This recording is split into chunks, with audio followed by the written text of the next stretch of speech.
আসসালামু আলাইকুম। বার্তা বৈঠক সংবাদে স্বাগত জানাচ্ছি আমি ইয়াসমিন আফরোজ ইভা। পুনর্বহালের দাবিতে সচিবালয়ে চাকরিচ্যুত পুলিশ সদস্যরা। বিগত সরকারের আমলে অবৈধভাবে চাকরিচ্যুত পুলিশ সদস্যদের পুনর্বহালের দাবিতে তারা আবারও আন্দোলনে নেমেছেন।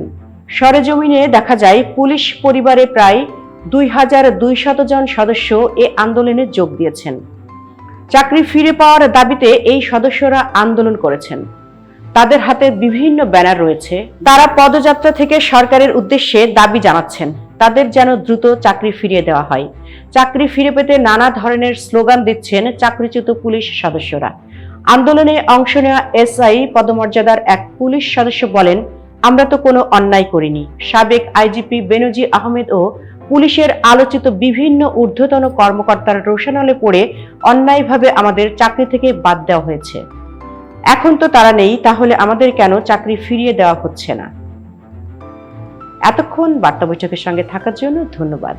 নতুন নতুন তথ্য ও সংবাদ পেতে বার্তা বৈঠকের ইউটিউব চ্যানেল ও ফেসবুক পেজের সাথেই থাকুন।